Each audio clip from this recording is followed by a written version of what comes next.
Sunday night at 8 Eastern and Pacific on C-SPAN's Q&A. Coming up next on American History TV, author Edward O'Donnell talks about the growing economic inequality of the late 19th century, also known as the Gilded Age.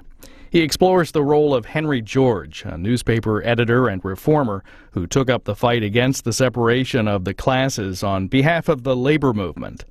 The Gotham Center for New York City History hosted this hour and 20-minute event. Well, thank you very much. Thank you, Suzanne, and thank you to the Gotham Center. Thank you to all of you coming out tonight. I know some of you were saying Republican debate or Henry George, Republican debate, Henry George, and so I'm pretty gratified that you chose Henry George, and hopefully you'll be glad that you did. So it's a great thrill to always come back to New York and to come back to the Gotham Center, a place that I've done other talks and people I've worked with. It's a really wonderful event, and it's particularly wonderful because I finally get to talk about this Henry George book. So let me just jump right in by showing you a photo, getting a little personal here, but that's me when I started this book. And you may see that I don't look quite that young anymore. I'm a little bit hairier and all. And the funny thing is, just after I decided to write this book, when I was in graduate school, someone had mentioned to me, hey, you know, there's a Henry George tree in Central Park. And I said, I did not know that. And about 5 days later, I'm walking through Central Park, which remember, it's 840 acres. It's bigger than Monaco. It's a large piece of land. I reached down to tie my shoe. And there, I'm not kidding you, tied my shoe next to the Henry George tree. I thought, that's got to be, I don't really believe in these cosmic signs, but this was a cosmic sign of some sort. I'm on the right track, I better do it. But then, and we actually happen to have the camera with us too, which is kind of funny. I've been working on this so long that one of my daughters, who's now 25, used to ask me, Daddy, when are you going to finish that, or have you finished your book on Curious George? So it has been a while. It's been a bit of an odyssey. I will not tell you any of the details except that, you know, life's what happens when you make, firm plans. And so my first book is now out as my fourth book. And it's thrilling to have it out. And it's also, in a strange way, it's a better time for it to have come out. I wouldn't have planned it this way, but it's a better time for it to have come out because of the relevance of the topic and Henry George and these very big questions that are dogging our society right now. So Suzanne mentioned it, and I'll get started with this question about living in a second Gilded Age. I always resist that idea that history repeats itself. I think that's too simplistic, and I think that Mark Twain had it right when he said history doesn't repeat itself, but it rhymes. Right? So this second Gilded Age is not a replay of the first, but there's an echo, there's a rhyme, there's a reflection of that earlier period. And we can see this in literature. If you just look at some of these titles of these books, all of which have the phrase Second Gilded Age or New Gilded Age in the title or in the subtitle. These have all come out in recent years, asking this question about, are we in a Second Gilded Age, and what does it mean? It's a pretty depressing thought to think that we're back in a Second Gilded Age, but there are reasons I think to be optimistic, which we'll talk about in just a few moments. So another way that I like to talk about Henry George, this fascinating figure from the 19th century, and again to make connections to the present, is in a lot of ways he is the Thomas Piketty of the late 19th century. Piketty came out with this book Capital a couple years ago, Harvard University Press, and boom, they sold 500,000 copies. I mean, I think they would have been pretty psyched if they sold 50,000. And essentially, Thomas Piketty, if you just take this one quotation from the book, you see he's essentially arguing the same point that Henry George did, which is that extreme inequality of wealth can be harmful to growth because it reduces mobility and can lead to political capture by the super rich of our democratic institutions. So there's a lot to worry about when it comes to inequality. It isn't just that some people have a lot of stuff and other people have less stuff. It actually has very, very large implications for our society. So let's begin. Let's talk about who this guy, Henry George, was. Well, Henry George was born in 1839 to a lower middle class family. His father was a book manufacturer, book salesman. And George grew up in a fairly large family, fairly reasonably comfortable. A lot of people think that because he wrote his famous book on poverty and talked about poverty a lot, that he must have grown up in poverty. He actually experienced poverty in his middle years, fairly extreme. So Henry George was not a very good student, and he left school about the 7th grade. His parents just got fed up with it, and his father steered him into a trade, where he would learn the craft of typesetting, which was a very important trade and a great opportunity. So George flourished as a typesetter, but he was very ambitious, and in the middle 1850s he headed out to California. So he's a very ambitious guy who hopes to make it big. He's not sure what, but he has this idea that he's destined for something great. And once he gets out to California, he's trying things and failing and living hand to mouth and sleeping in barns and really experiencing poverty full on and often off and on. He would succeed at something and then fail. But the good thing is the printing trade always guaranteed him some kind of work. And it also got him in the door in journalism. So he went from the typesetting room to doing a little bit of spot writing and editing, and eventually became a very successful editor out there in California for a whole bunch of different newspapers. Started his own papers and so forth. But his life was very tumultuous. He was, even though he got married, began to have children, he constantly was sort of doing well and kind of riding on top of the world, and then crash, his newspaper would fail, or he would sell his newspaper in order to do something else, and then that would fall through. So he had a lot of, oh here, I forgot to advance the slide. There he is looking at, in his younger years, and age 25 when he's out there on the make in California. The one way I like to encapsulate or bring across this idea of him experiencing this kind of rise and fall, it's sort of emblematic of the boom and bust economy. He is his own boom and bust economy, and he's trying to figure it out. So on Christmas Eve, 1864, he writes in his diary, and he's a very quintessential 19th century man. He believes that if he just works hard enough and tries hard enough and makes good decisions, he's guaranteed to succeed. And so he's always chastising himself for being, too rash and making bad decisions. So here he is, almost a New Year's Eve kind of resolution. Determined to cultivate habits of determination, energy, and industry, feel that I am in a bad situation and must use my utmost effort to keep afloat and go ahead. So he's saying, I just need to work harder. And eventually he's going to come to the conclusion that people like him are not failing just because they lack a little oomph. They're failing because there are larger forces at work. And he ends this entry with, saw a landlady and told her I was not able to pay the rent. Something that I think, if anybody's ever been in that position, particularly with 2 young children, you know that that's not a very good situation to be in.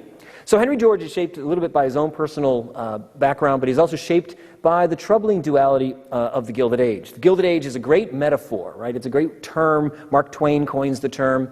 And it suggests that on the one hand, things look golden. It is a golden age, and it is an amazing age of technology, of wealth creation, of innovation, of booming cities and so forth. Things look great. But on the other hand, like a piece of gilded, think about a gilded bracelet, right? If you scratch off the gold, what's underneath there is a dark piece of, say, iron. It's not particularly exciting or enamoring, right? So that's the image that the Gilded Age has this great pizzazz, great glory, golden hue to it, but beneath the surface there's some pretty seriously bad, seriously dangerous things happening. So it's an age of optimism. And you're going to have to trust me that word says anxiety. I'm not so sure why we lost it there.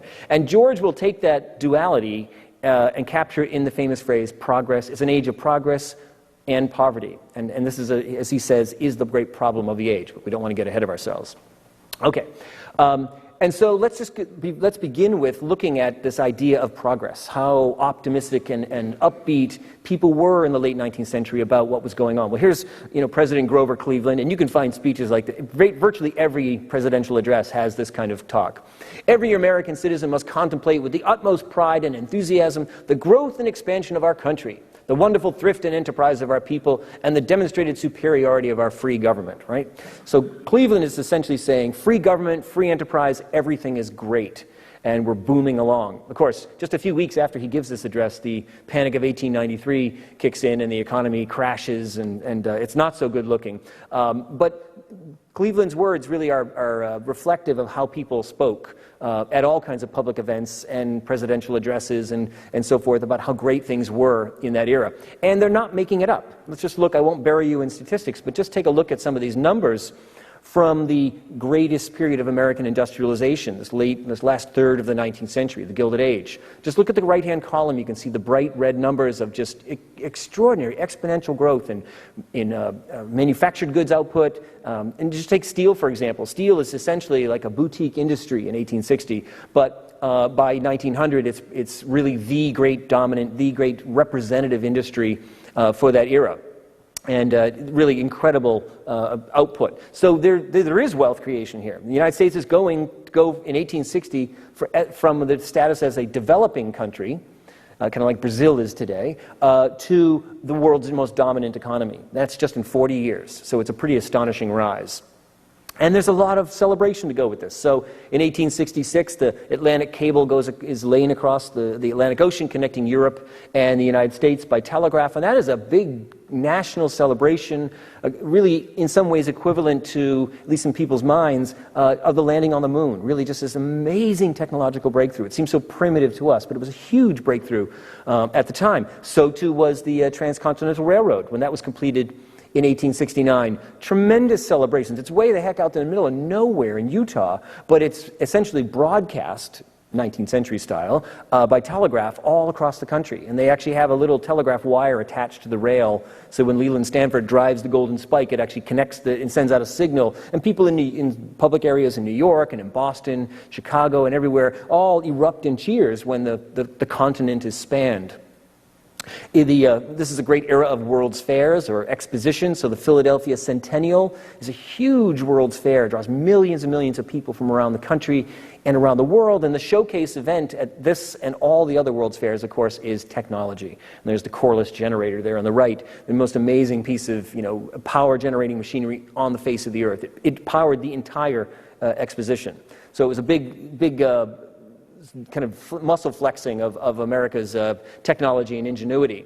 And locally right here, the Brooklyn Bridge, which, today we look at the Brooklyn Bridge and it's this beautiful old bridge. It's got the stone towers and the Gothic archways, and it really kind of takes us, there's a lot of nostalgia associated with the Brooklyn Bridge. But that's not true. When it opened in 1883, it was the most advanced piece of technology, certainly in the United States and arguably in the world. It was a very complex machine. It was the great example of what steel could do.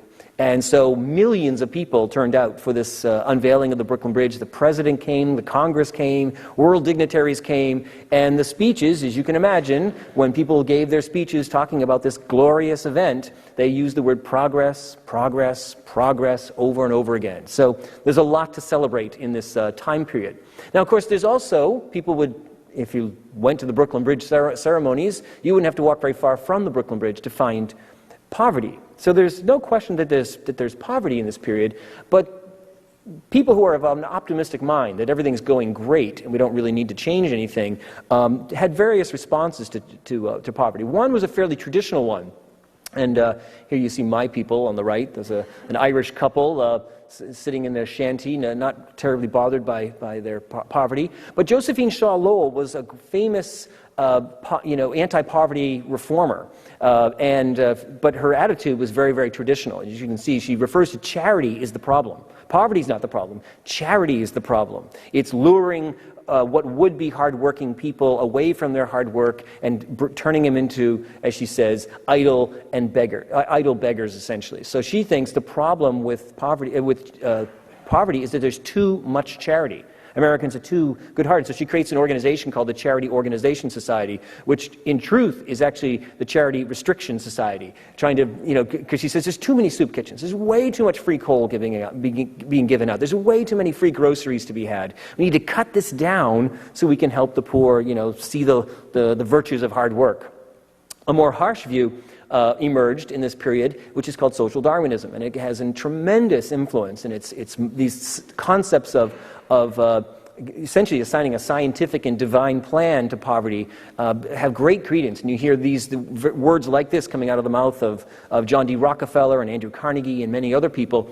And just notice the point here. What a blessing to let the unreformed drunkard and his children die, right? No ambiguity there. It's the way of the world is for the poor and the drunkard and the glutton and others to die. And thankfully, when they die, they won't therefore have any more babies. And what benevolence to let the lawless perish and the prudent survive. 5. Now, what publication did this come from, right? This comes from the Christian Advocate, the #1 selling religious publication in the United States. So this is not fringe talk. This is mainstream talk by people who are trying to make sense of things. If you believe this, then you absolutely do not have to worry about poverty. It's going to take care of itself. You know, the poor you shall always have with you.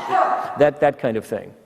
All right. So on the one hand, there's optimism. It's also a period of tremendous anxiety, and you don't have to look for it very far. And in fact, some people were both optimistic and anxious at the same time. They weren't sure which direction the country was heading in. So what are people worried about?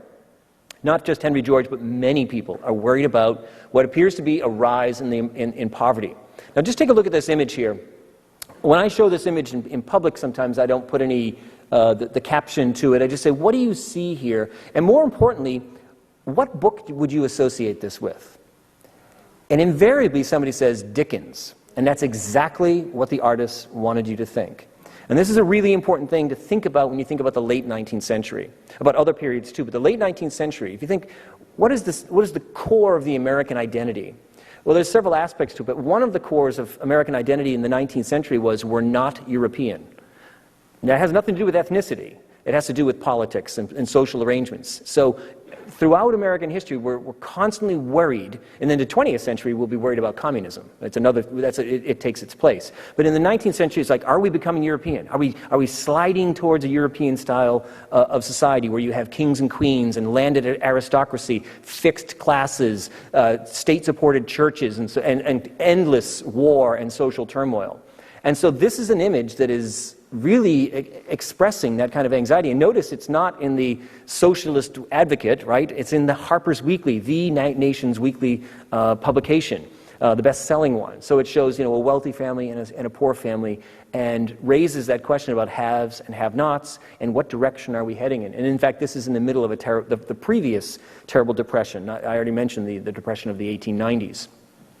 And just to give you a sense of what people are saying, this is a quotation from probably one of the most important labor leaders in New York City, talking to a congressional committee that traveled the country in 1883 trying to figure out what was going on.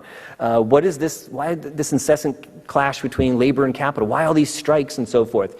And P.G. McGuire sees the moment, and he says to them, look at this city and its long rows of tenement barracks. And he goes on, you can read it yourself, that's saying people are living in squalor. He doesn't say it here, but he does elsewhere, European squalor. The kind of squalor we think of when we think of Dickens, when we think of cities like Manchester and Liverpool. We are heading in that direction, and we had better do something about it, or we will no longer have a republic that we would recognize. And Walt Whitman, the great voice of American democracy, and certainly a man mostly completely enthusiastic about America and about the modern world and so forth. In 1879, he gives a speech in which he says, just concentrate on what he says here. If the United States, like the countries of the old world, there he is, right? He's saying that, like we don't want to be them, the old world countries, if the United States are also to grow vast crops of poor, desperate, dissatisfied, nomadic, miserably waged populations, then our Republican experiment, notwithstanding all its surface successes, and I highlight that because there's that gilded notion, is at heart an unhealthy failure.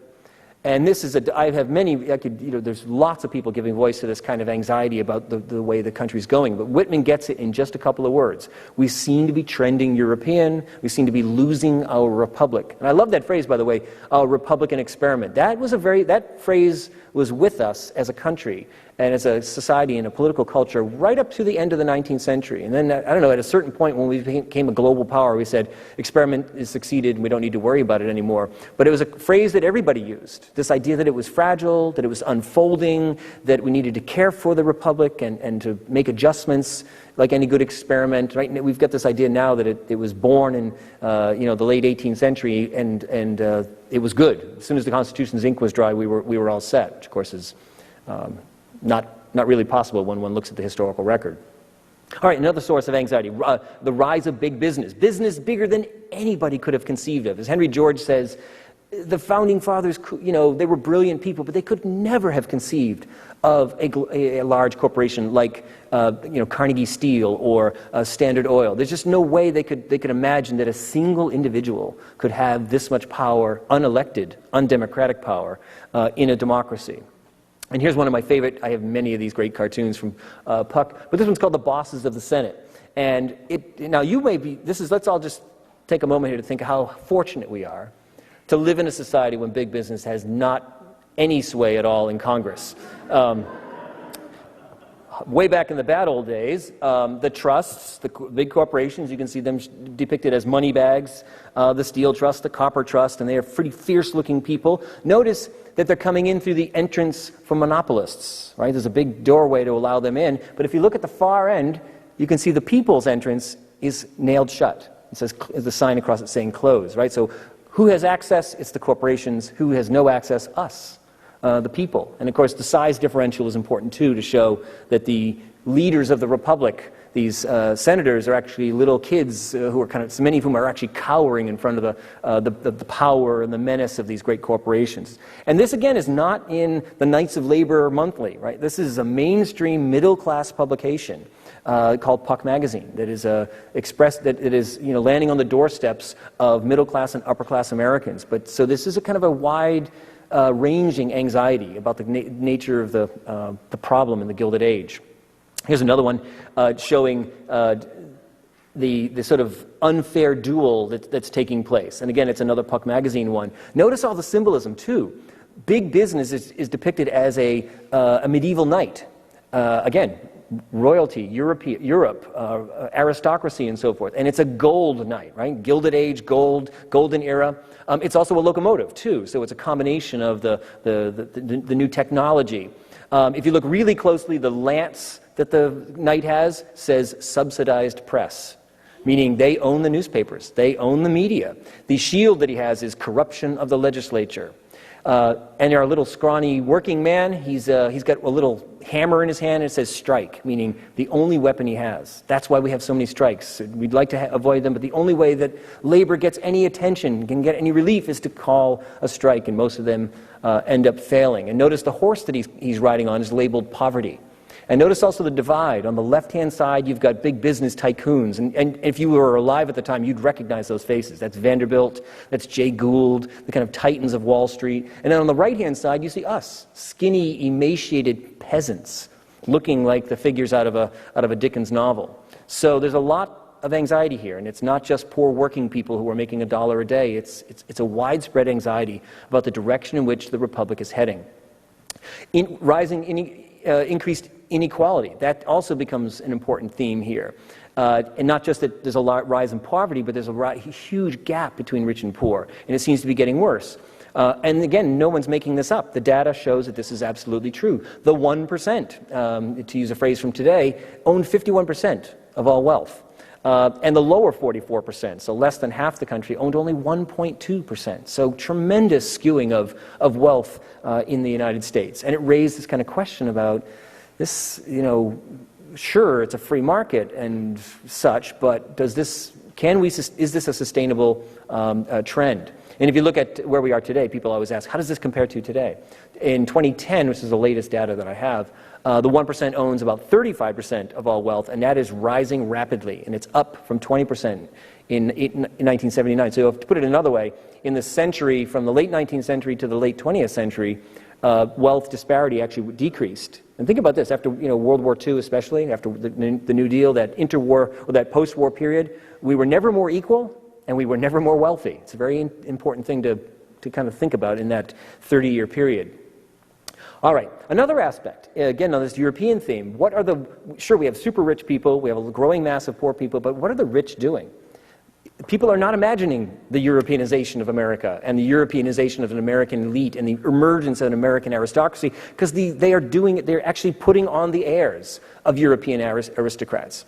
The woman on the right is a wife of on the left is a wife of a very powerful businessman. She's dressed up for a costume ball as Marie Antoinette.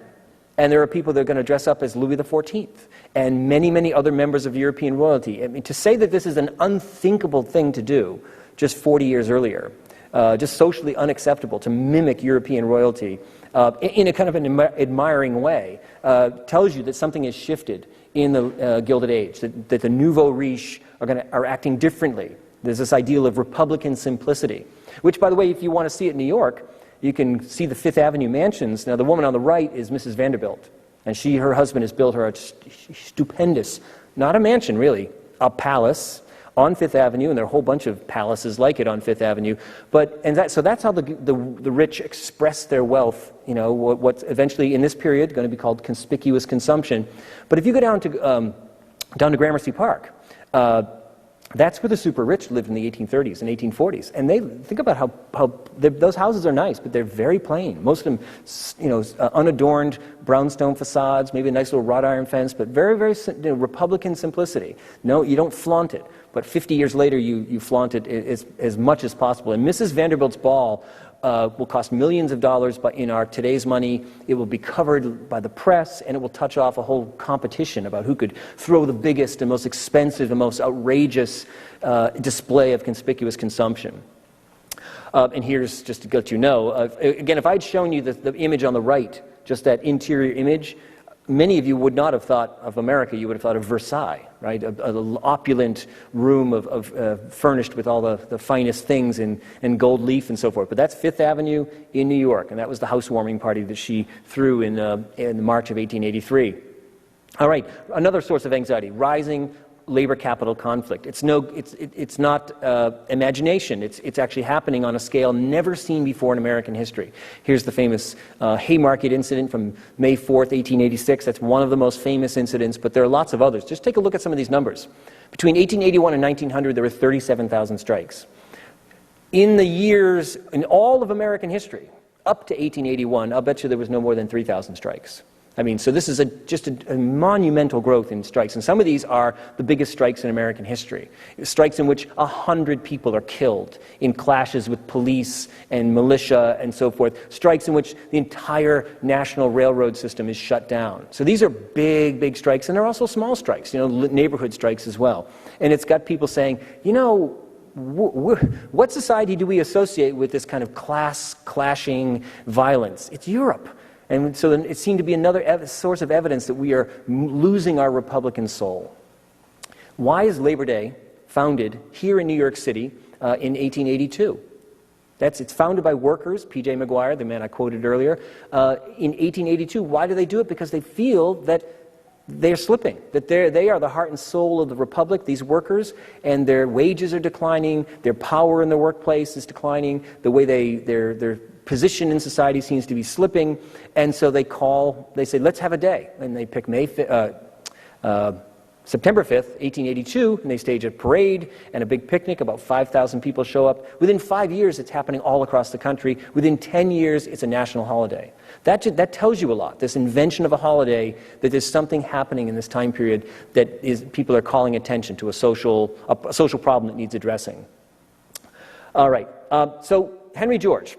How does he figure into all this? Well, in the 1870s, he's a newspaper editor, and he increasingly is identified as a reformist editor. He's taking on questions of land reform, regulating the railroads, big questions out there in California, the rights of workers and so forth. And he is, like a lot of people, really troubled by this dual quality, that so much great stuff is happening with industrial capitalism, but also so many problems seem to be associated with it. And why, is there a way where we can keep the good stuff and get rid of the other stuff? What he terms progress and poverty. Can we keep the progress and not have so much poverty and so much turmoil?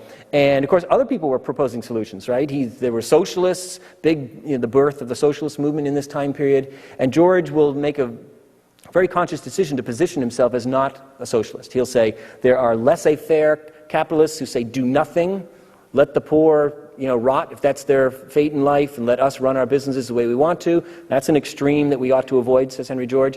And he also says socialism is also an extreme we need to avoid. Although it's a little more complicated, he defines socialism in a couple of different ways. When he talks about revolutionary socialism as opposed to sort of gradual socialism. He actually likes gradual socialism, sort of phased in over 100 years.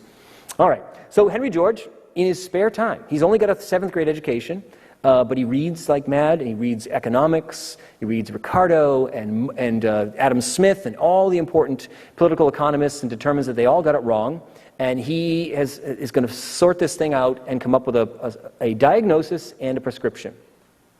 And there are a couple, he's a wonderful writer for a guy with a marginal education, and this in some ways indicates to us why he becomes so popular. His book has parts that are very complicated economic sections, but a lot of it is very, very beautifully written, almost poetic. It's very biblical. He cites the Bible all the time and other figures, great vivid examples.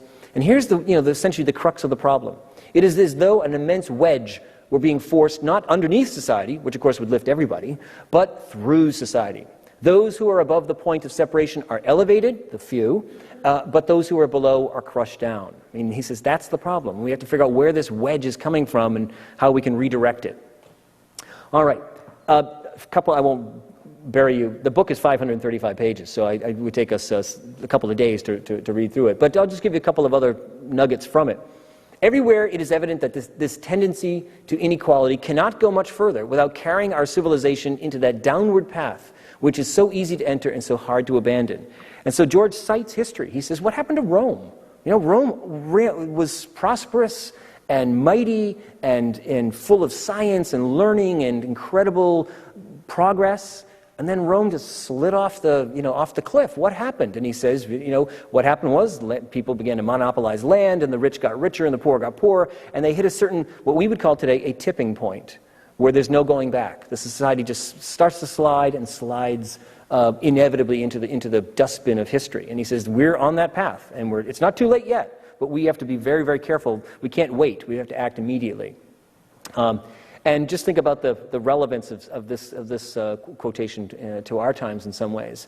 Though knowledge yet increases and invention marches on and cities still expand, civilization has begun to wane when, in proportion to population, we must build more and more prisons, more and more almshouses, more and more insane asylums. So he says, we've got all this good stuff happening, but yeah, we're building more jails. We're building more poorhouses. Something is clearly not right. All right, so he diagnoses the problem. In 535 pages, as saying that what happens is that the wealthy, people in fortunate positions, lucky people, crafty people, are gaining monopolization of not just land, but sort of all key resources. And that's locking out, essentially walling off opportunity for the masses and creating a spiral of destructive inequality. That the rich literally will get richer, the poor will get poorer, and we will lose our Republican soul. And the solution he comes up with, which is not as important as his diagnosis. I always make this point. People loved his diagnosis. Very vivid, very powerful, very alarming to hear what he had to say about where we were going. They're not so necessarily so enamored, although there are people enamored with it, with his single tax. His notion that we need to establish a single tax on land, and that will solve everything. But the point I make before that is that we have to, laissez-faire and small government has been great up to this point, but the Founding Fathers could never have imagined an economy like this. They couldn't imagine, a national railroad system, a steel company the size of Carnegie Steel, or a petroleum company the size of Standard Oil, and that we need to make some small steps towards curbing certain aspects of the economy. And his idea is the single tax. Some people, again, as I say, they like what Henry George has to say in a kind of a general way. They're not necessarily signing on to the single tax, but there's a lot of people who like the idea of the single tax. And one of the groups that we'll talk about in just a moment who liked what he had to say were urban workers, right? Most of these are landless people. They pay huge amounts of money in rent for these tenements that they live in. So this message has resonance on different levels for different people. All right, so Progress and Poverty, written by a guy with a 7th grade education who self-publishes it to start, right? He can't get anybody to buy it. No Harper's, none of the big publishers will buy it, but he's a printer. And so he says, okay, I'm going to borrow money from friends, I'm going to print an author's edition, self-publish it, and then I'll send it back to those publishers. And it works. He sends one to Appleton's, which was a huge publisher in the day, and Appleton says, well, now that you've set the plates, and that'll make it very inexpensive for us, let's do it, and it's going to cause a stir. And George, he moves to New York City, because he knows if you're a San Francisco editor, the chances of having an impact are much, much smaller. Come to New York where things are happening. Also, New York is sort of the gateway where American ideas go to Europe, and European ideas come to America, so there's this kind of a chance that this will be a global phenomenon. And it works out perfectly. He gets to New York City at just the right moment when things are beginning to happen. One of those things is the Irish nationalist movement is exploding. And he's not Irish, but he his message has great resonance with Irish Catholics, who are one of the largest ethnic groups in America, and he finds this is a great way to kind of get noticed and to get speaking gigs and to find his first real audience, and also to get, he becomes well known in Great Britain as a result of that. All right, so why does he appeal to workers? Let's look at this, one of the many questions, because it's not, when he writes his book, he's thinking, I'm just going to wow everybody. And it turns out his first real core group are American workers. And one of the main reasons is that he challenges that fundamental or that traditional understanding of poverty, the one that we saw Josephine Shaw Lowell kind of touching on. Poverty, the traditional interpretation was, it's inevitable. You really can't do anything about it, and those who are poor just need to endure it, right? Just need to grin and bear it, and their reward in heaven will be great. That's sort of the old-fashioned way of dealing with it, and it's easy to say that. It's not very hard, not easy to hear that when you're the poor person. And here's what one of the workers, who became a big Henry George follower and a key figure in his rise to influence, and also his eventual run for mayor of New York City. He describes it very succinctly. Progress and poverty reversed all this, meaning reversed all that talk about poverty being inevitable and natural, teaching that poverty is an artificial condition of man's invention. And I love this last part. Working men and women learning all this commenced to wrestle with their chains, right? And this is why there's so much tumult in the 1880s, especially here in New York City. Now, the period 1885, 1886, 1887 is often known by historians, called by historians the Great Upheaval, because there is a huge spike in strikes, a lot of labor mobilization, and in 86 and 87, a huge campaign of labor parties that form all across the country in protest to a big crackdown on labor and labor activism. In New York City in 1886, in the summer of '86, in the wake of strikes and boycotts and sort of in the national atmosphere after the Haymarket bombing in Chicago in May of '86, 100 labor activists are arrested. Many of them given actually very long prison terms. It was pretty easy to do that, actually, because they were accused of and tried and convicted of conspiracy. So if you called a strike or called a boycott against an employer, in the eyes of the law, you were guilty of conspiring with your fellow workers to destroy the business of another person, and so you could be put away. This is one of the big strikes that takes place. The streetcars in New York City, the streetcars which precede the subway system, are privately owned, and they're given franchises. They make millions of dollars a year. They bribe I have a great graphic that shows the New York City Council had 24 members in 1884. And there's a front page article in the New York Times that shows when a scandal broke out to show that one of the largest streetcar owners bribed nearly every one of them. 22 of the 24 city councilors took a bribe huge bribe, $25,000, which in 1884 was a lot of money. And their status, it says, Thomas Clancy, 3rd District, fled the country, and in jail, out on bail. That means this incredible list of people. And so the anger at the streetcar companies was, they were terrible employers. And there were 3 big streetcar strikes in the spring of 1886 that really and a lot of boycotts and a lot of other labor action that result in this big crackdown on labor. A lot of workers arrested, a lot of unions prosecuted, and so forth. And that sort of sets the stage for the labor response. Labor is divided in the Gilded Age. Should we form a labor party like they're doing in Europe, or should we try to influence the Democratic Party? Kind of withhold our support for one candidate or another. It was called the balance of power strategy. And one of the reasons why they resisted labor parties is they always failed miserably. There were labor parties before this, and a labor party candidate for mayor would get like 329 votes. That's it, 500 votes, just a symbolic, so it was a waste of time, a waste of money, deeply embarrassing, and it also divided the labor movement, because people said, this is why we shouldn't do this, let's stop trying to form a labor party. All the crackdown, all the turmoil in the summer of '86 leads even the most jaded person to say, let's do it. And so the United Labor Party is formed, and they don't just grab any old carpenter or bricklayer to run for mayor. They say, we got to get somebody who's got some credibility.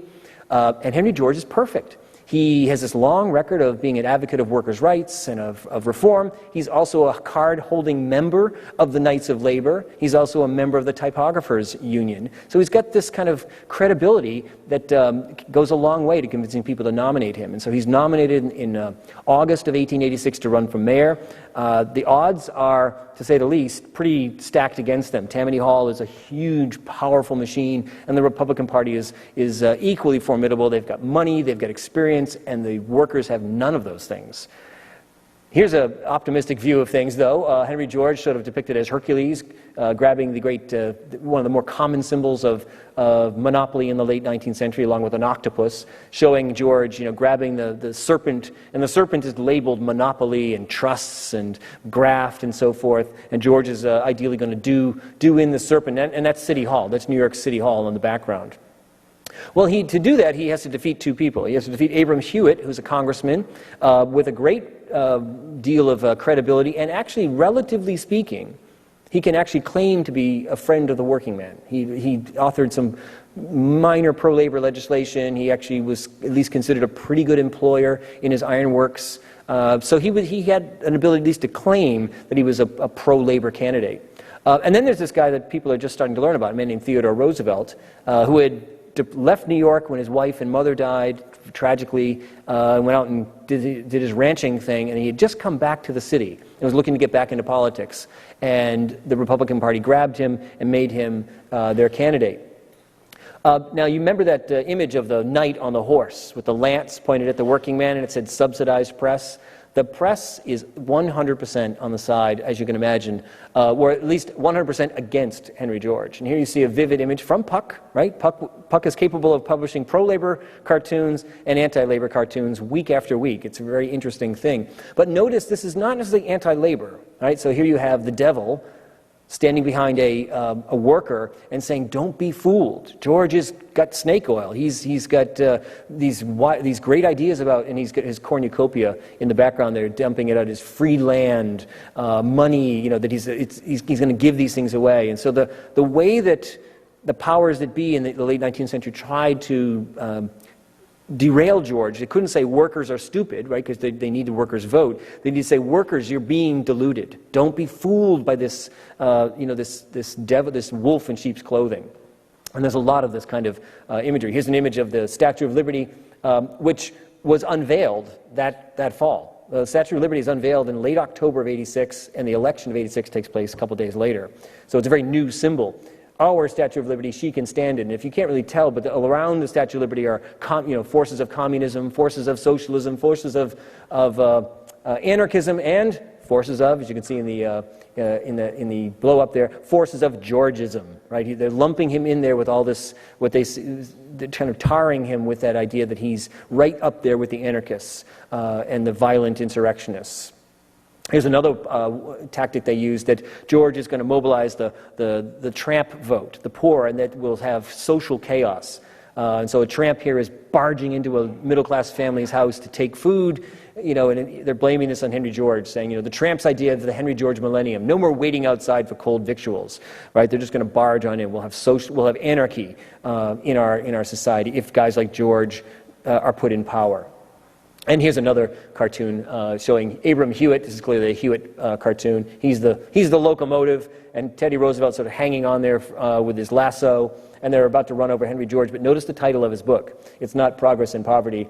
It's How to Prevent Progress by Henry George.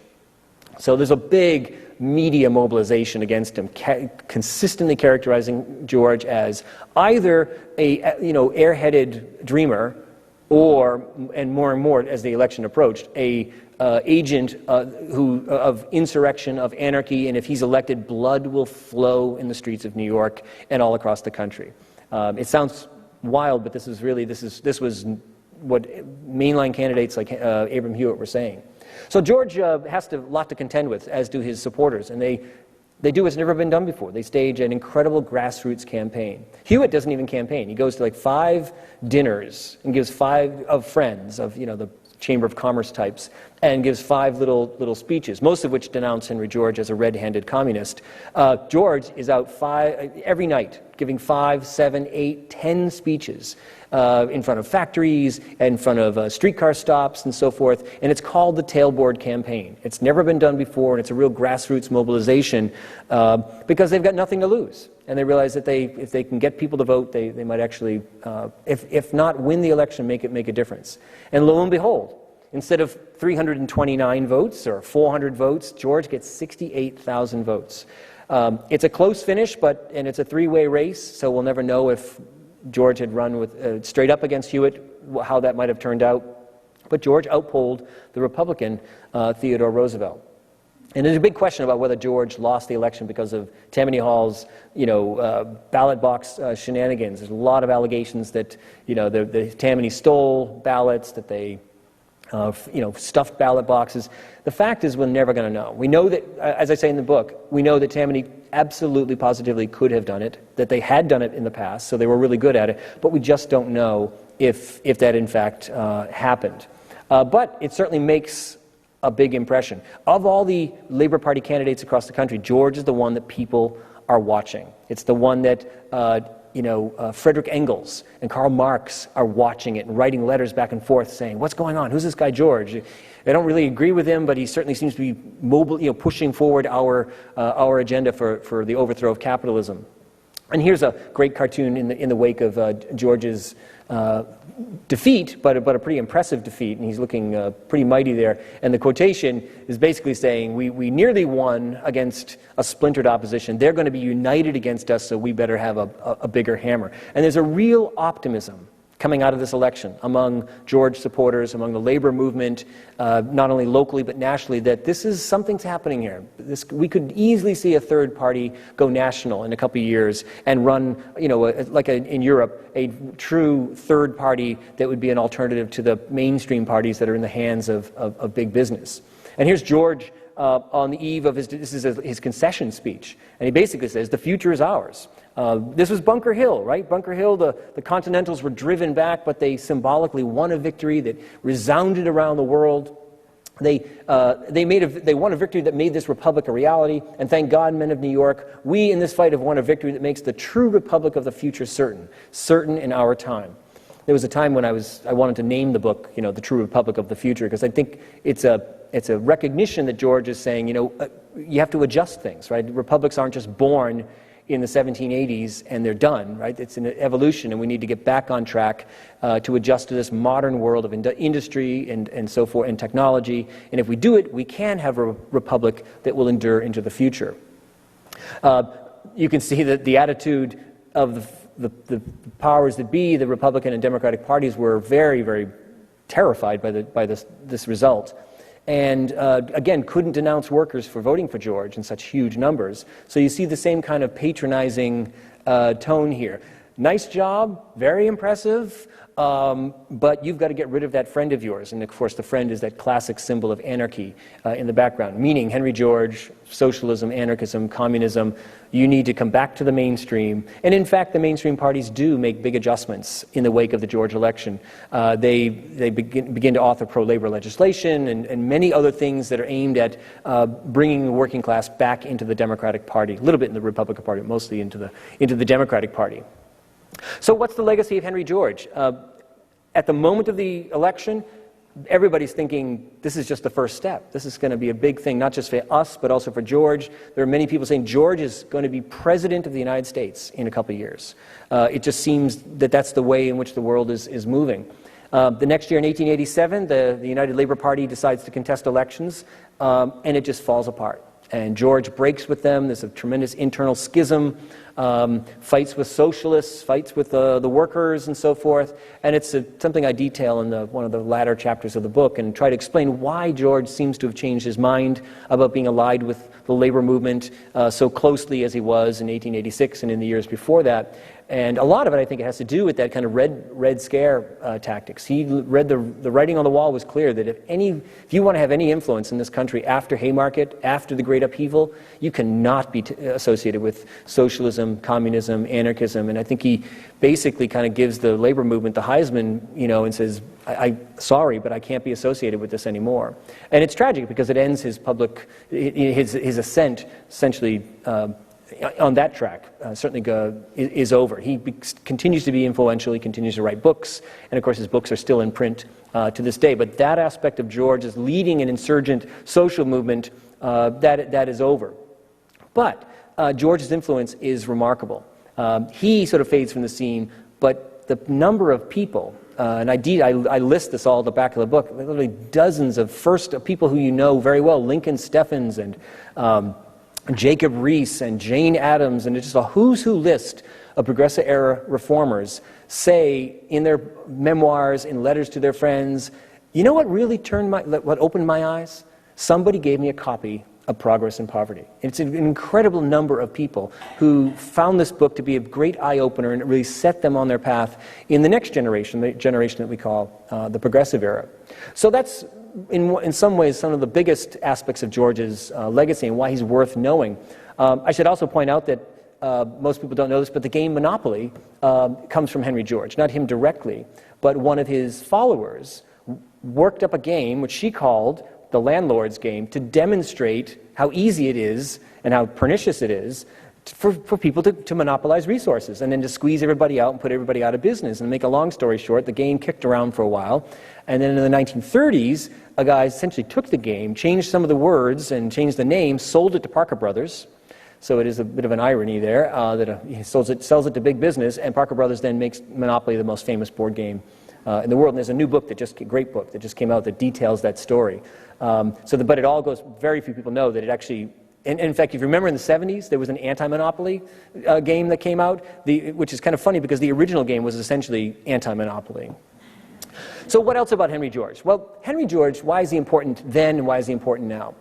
For one, Henry George explains in vivid, clear, understandable, in many ways, certainly to his supporters, irrefutable evidence that extreme inequality threatens democracy. And as Americans, we love there's certain things we love, terms and ideas we love. What are our great Republican ideals? Freedom, individualism, justice, equality, but we're always a little leery about equality. It's the one that makes us the most nervous. We like the idea, but we don't necessarily like the way, some of the things that it tends to suggest. But George says, look, extreme inequality will destroy democracy. And we need to find ways to limit extreme inequality in order to preserve our democracy. It's that simple. And it's an irreversible loss. If we lose our democracy, it's not going to come back. A second key point, and of course that has tremendous relevance today, right? We've, in the wake of Citizens United and many other, the fact that you really need to be a multi-millionaire, if not a billionaire, to run for president now, or for Congress for that matter, is a real significant problem. The second point, though, about the common good. George essentially reminds us, and we live in an age of, suddenly Ayn Rand is on the bestseller list again, and more Americans are calling themselves libertarians than certainly I can remember, as though libertarianism, individualism is the American way. And the fact is, it is part of the American way. Going way, way back, there's no question that individualism is really central to our political culture and our political identity, but so too is the common good, the idea that we're all in this together, and that we need to adopt laws, enact policies, and do things that attend to the common good. And you can be selfish about it, right? You can say, as people did in the 1830s, right? There's nothing in the Constitution about education.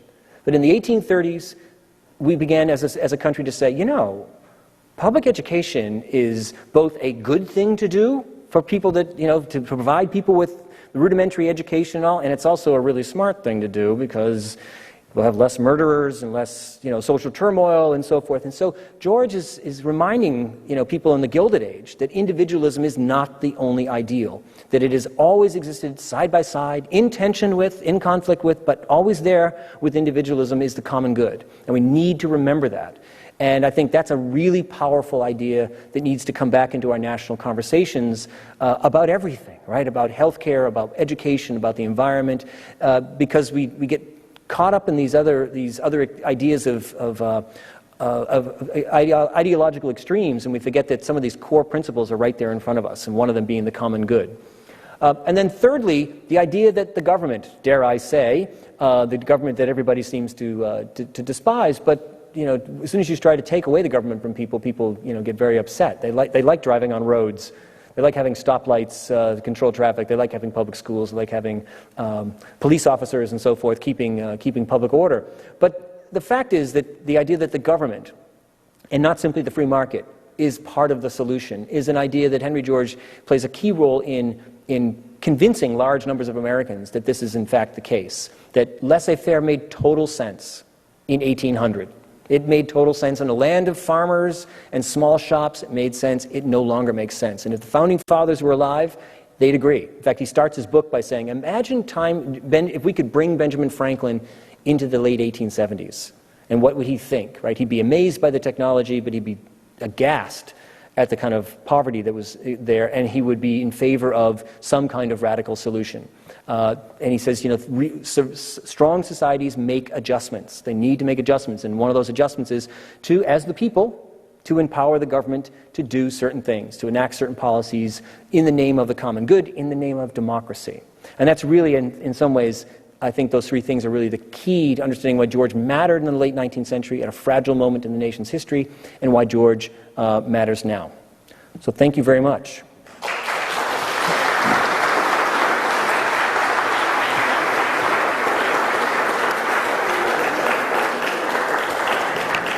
And we do have time for questions.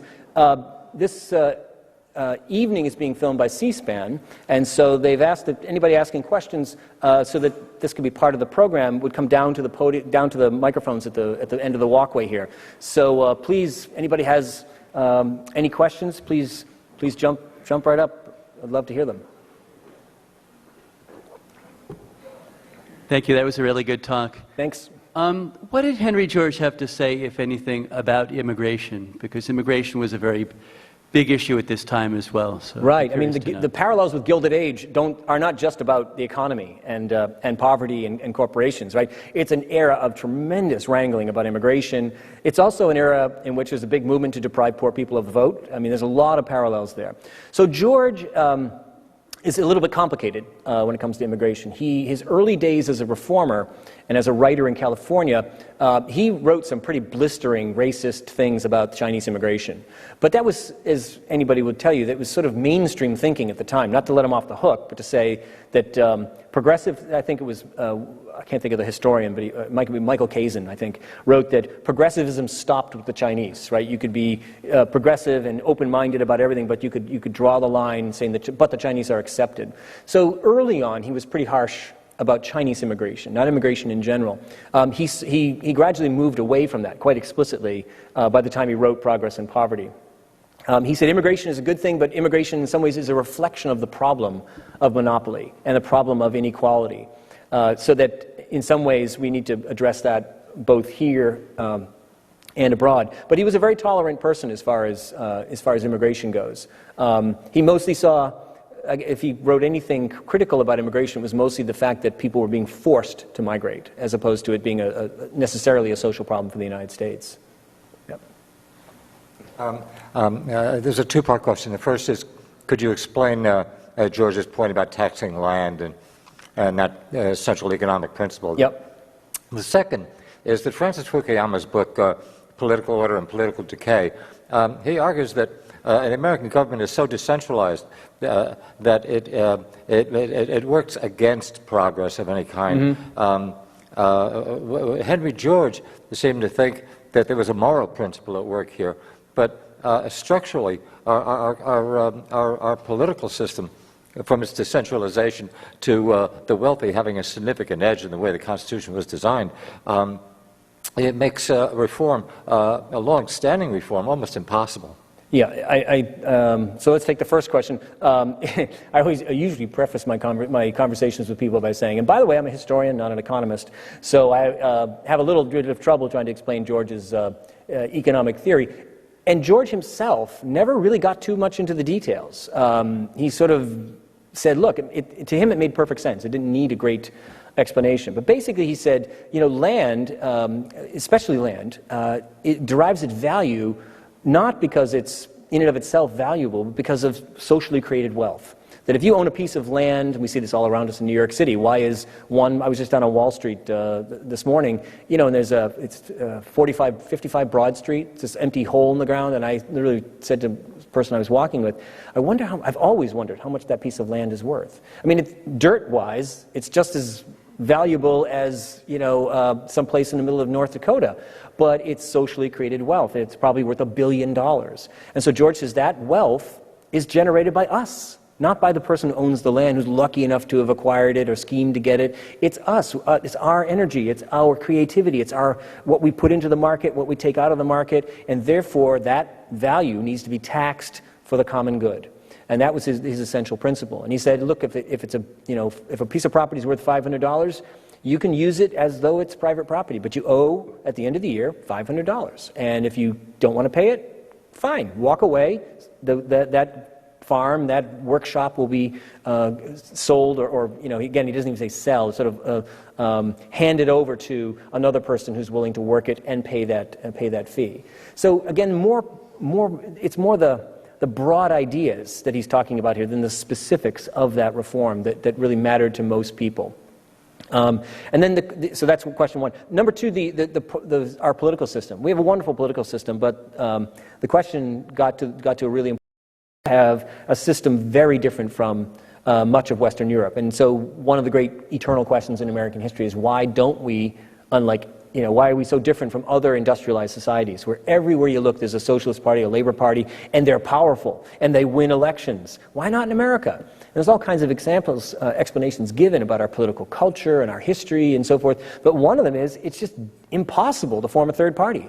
And to do these things because we have this federal system and it's winner take all, unlike a parliamentary system. So, you know, if you look at the history of Europe and other countries where a Labour Party gets going, you know, they usually win 3 seats in Parliament, right? So they have almost no power, but they get that toehold, and then they get 7 seats, and then they get 9 seats, and then there's a big, throw the bums out election, and suddenly they are a coalition, part of a coalition. And that just simply doesn't happen in the United States. So and there are virtues to our system too, right? States can work as laboratories of experiment. You know, they used to say that about Wisconsin in the progressive era, where new ideas can be tried and then go national. But I think in terms of a real long-standing structural change, it does make it very, very difficult. Oh, for Christ's sake. Oh, sorry, that's right. I should be alternating. Yes. I'm addressing some of your discussion with some kind of long-term study of Henry George, which I do not think you addressed adequately. I think your pictures and your history were lovely, but in fact, you did not address the science of political economy, which is probably the best book on political economy anybody has ever written, and its analysis of land, labor, and capital, and the returns to them of economic rent, wages, and interest are really groundbreaking and have not been duplicated. And it is that, I think, that because it requires some study that is always elided, and everybody jumps on single tax and populism and not the basic material that makes Henry George important. And I think maybe a re-emphasis on that would be desirable. All right, well, I think I'll take your point that I didn't talk much about his second book, The Science of Political Economy, actually it's his third book. I do talk about it in my book for a couple of reasons. One is that he has the nightmare that all writers fear. He writes the book, of course, longhand, moves to Brooklyn, and he can't find it when he gets there. Loses the whole manuscript. So he has to literally take his pen out and rewrite from notes and memory the entire book. So it's one of those things that, like I said, in our day we'd be worried about a file disappearing from our hard drive or something.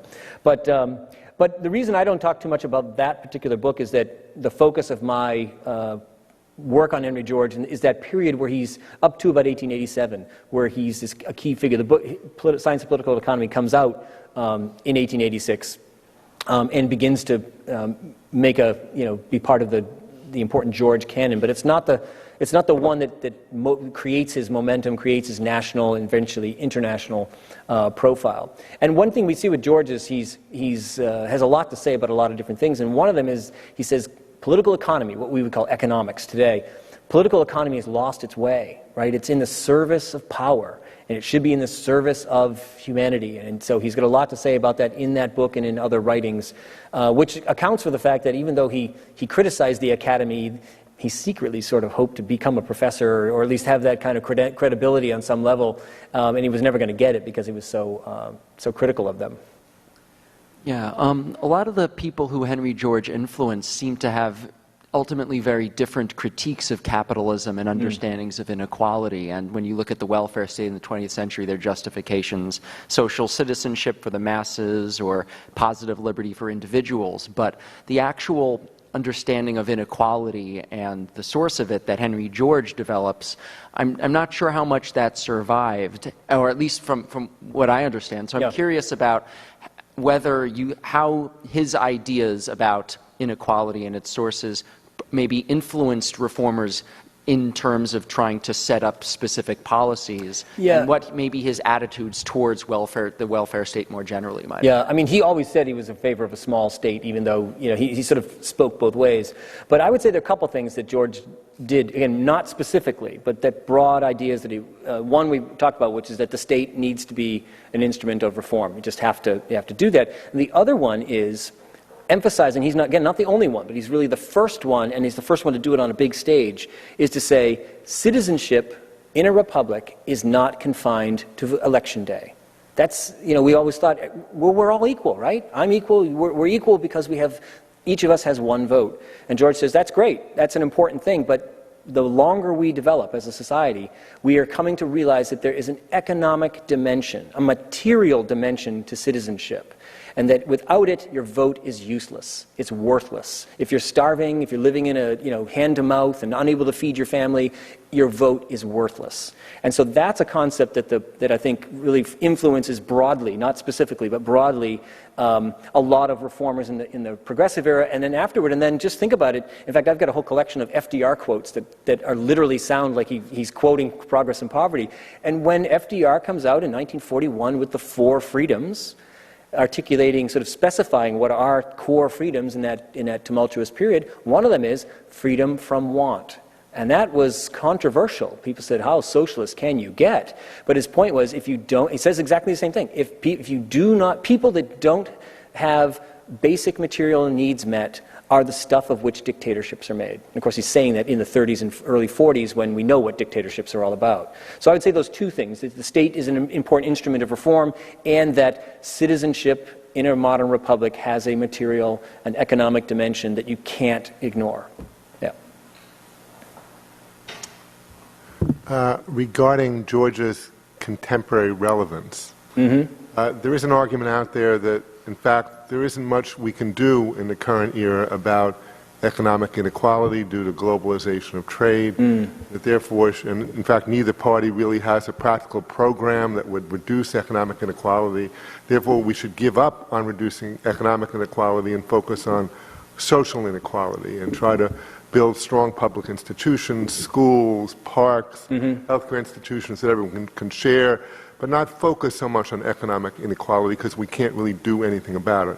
What do you think George would say about that, and what do you think about that? Yeah, I mean, I think that's a really good point, and I think that I know exactly what George would say, which is that my reform scheme, the single tax, will bring those two things, you'll get both. And this was, with George, the last part of his book, he's very utopian. He's basically saying, the true republic of the future, he's essentially saying, and he says explicitly in his writings, we're basically going to have a socialist society. We're not going to have a revolutionary socialist society where the masses rise up and slit the throats of the landowners and seize everything in the name of the people, but we will, he sketches this out. He says, in the near future, we will have a society where everybody has full employment and they won't have to work that hard. There'll be beautiful parks.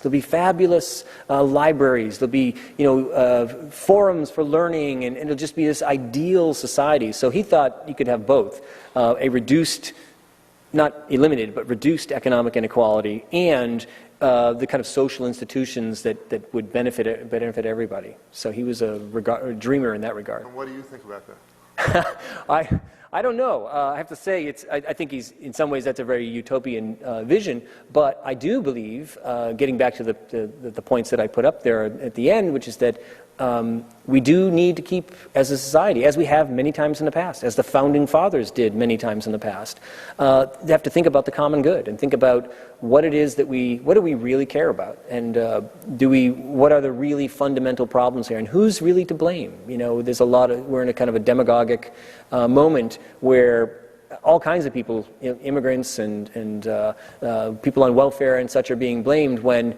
there are other people that could be pointed to. And it's social policy. You know, where do these inequality statistics come from? Where does this problem come from? It's traceable to various moments in our political history, starting in the late 1970s. You can see what the tax rate was in 1955, when we had enjoyed incredible prosperity and a very reduced level of inequality, and you can see what it is in 1980 and 1990 and in 2000.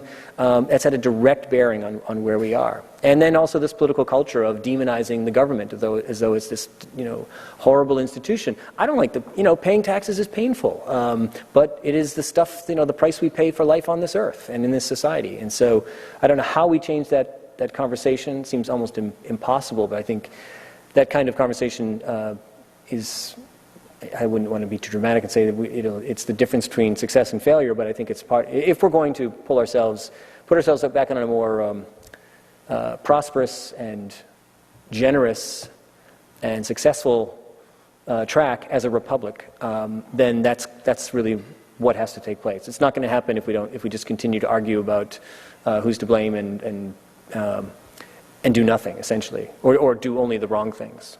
So, yeah. My question is regards to what was Henry George's view of imperialism and empire building? It's a good question. Let me just think on that one for a second. I mean, I think one of the places where he started to get attention was when he joined the Irish nationalist movement. And of course, Ireland was not an independent country at the time. They're trying to gain their independence, but they're colonized society. So in many ways, he has very harsh things to say about colonization, colonialism and imperialism, because he sees it, as this naked, illegitimate land grab, resource grab by the powerful, sort of the haves and the have-nots on a global scale. But historically, he talks rather glowingly about the heyday of the Roman Republic and of imperialism of that order. So I don't know. There probably are passages in some of his writings, not so much Progress and Poverty, if I remember correctly, but Social Problems, which is this collection of essays. But I don't know. I think he, let's put it this way, I think he saw the world's a host of other problems, like inequality, like the social turmoil, strikes, and things of that nature, as far more dangerous and immoral than imperialism. And I think part of that, again, I'm thinking my way through this answer right in front of you, but I think part of it is that his time period of the 1870s, 1880s, the United States is acquiring Alaska, it's acquiring, it's getting into the imperialist game, but in a very, very small way, and it's really not until the Spanish-American War that we really go all in that regard. So maybe that accounts for some of the reasons why he might have talked about it in more abstract terms, but certainly didn't talk about it in U.S. terms. Yeah. But I'm going to alternate. Yep. Thank you so much. I see parallels between what you've spoken about and our current time. And I happen to be wearing a Bernie Sanders T-shirt. So my question is... Bernie Sanders is certainly in the news. Yeah, what do you think about, not the media, but the computer, the conversation that we're having, and his progress through to the common people? You mean in terms of Bernie Sanders' moment that's happening now? As the Democratic candidate and then the future president of the United States? Well, we might, it's an interesting question, and I don't know how to answer it. I mean, I think Bernie Sanders is a very healthy his addition to the electorate is very healthy for our, because he's bringing up and forcing conversations on things like inequality that people are much rather talk about undocumented immigrants and in crazy terms than talking about inequality. But I don't know, and Bernie Sanders certainly fits into a long tradition of this kind of populist tradition that does help move the conversation in particular directions. I don't know if Bernie Sanders will ever get nominated or elected, but another interesting thing about it is he's brave enough to call himself openly a democratic socialist, and it does show in some ways the poverty of our political imagination that's sort of a deal breaker for people without even understanding what that actually means. Americans have long, way before Henry George, have decided that socialism is an unadulterated evil and that it's un-American. And yet, throughout our history, we have embraced many aspects of socialism that we would not want to live without. So, I don't know. I'm following Bernie Sanders with great interest. Let's put it that way. Yeah, near the beginning, you made the comment about history not repeating, but perhaps rhyming. Mm-hmm. I was just curious. I mean, most of your conclusions were about similarities between this period and the Gilded Age. Could you talk a little bit about perhaps what you see as differences between the Gilded Age and this period? Well, let's see. Horses. Lots of things. I'm just thinking of what it was like to live in New York in the 1870s and 1880s. I mean, they are very different eras, and there are some things that are just utterly and completely different. Technology, I mean, just the way we communicate, the way our politics and our way our recreation, our politics and everything is so fundamentally different from what was taking place in the 19th century. In the 19th century, late 19th century, the Gilded Age, if you wanted to communicate, you published something in a newspaper or a magazine, or you gave a public lecture, and that was really it. Whereas now, it's so fragmented. I mean, I don't even know how to me, I would say, I'm born in 1963, so I remember typewriters and rotary phones, and I'm sort of got one foot firmly planted in that world, yet I have an iPhone and I use social media and I use computer technology all the time. So I would say that that is one of the great differences. And what it means, I don't know, but it is one of the great differences. Some people look at that and say that's where the great reform is going to take place. This kind of grassroots reform movement that can be done through people's iPhones and social media. This is how we're going to get people to the polls. That's how we're going to be able to shake things up to get politics out of the clutches of the hands of big business. I don't know. On the other hand, people say, the other way to looking at it is that people are just too busy looking at their screens and watching, playing games and cat videos, that they're not paying attention. They're upset, they're angry, but they're not paying attention. So I would say that that's probably the biggest difference. I mean, there clearly are lots of our economies quite different. Our position in the world is different. Our military is, up until students are always fascinated to learn this. I say, one of the things the Constitution and the founders were absolutely agreeing on is that no military. You just have bare bones military, a couple thousand people, that's it. Because if you had a standing army, a military, that's how tyranny occurs, and that's how democracies are done in. That's what history tells us. And that was we had five ways to go to war as a society in the United States. 5 steps. First, declare war. Second step is say, oh my gosh, we don't have a military. Third step, build a military. Fourth step, win the war. Fifth step, dismantle the military until the next war comes along. And it's only after World War II, which we dismantled our military and then immediately built it back up starting in 1950 with the Cold War. So that's another thing that when you look at where our resources go and how we talk about that, that's another massive difference between then and now. In his writings on inequality during the Gilded Age, did George discuss the end of Reconstruction and the disenfranchisement of African Americans? Yes, he did. George didn't have a lot to say about racial equality, although he spoke in sort of racial equality terms. But when he talked about Reconstruction, he basically talked about it in only one way, which was, you want to see the evidence why land is so important? Right? Giving people freedom, back to this point earlier, citizenship requires material well-being. There's an economic dimension to it. So when enslaved people are granted their freedom and no land, guess what happens? The old, they're going to be put into not slavery again, but something darn close to it, complete subordination, complete powerlessness for a long, long time. And so that's what he spoke of. He said, we have a textbook example right under our nose about this very thing. So that was the primary thing that he spoke about.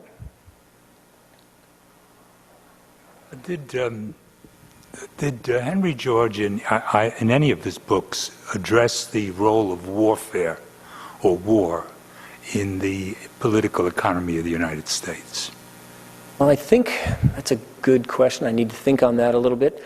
I think George, if I recall this, he talks about warfare as being, one of the options of a unfree or an undemocratic government, right? What do governments do when, to avoid dealing with social problems, they declare war? And there are probably a few other places where he talks about warfare. But I think I just in some ways anticipated that, because saying that, in 1879 when he writes his book, Progress and Poverty, the American military is tiny. And the only place that it's big is out in the West, completing the suppression of Native Americans. And even then it's not very many people, relatively speaking.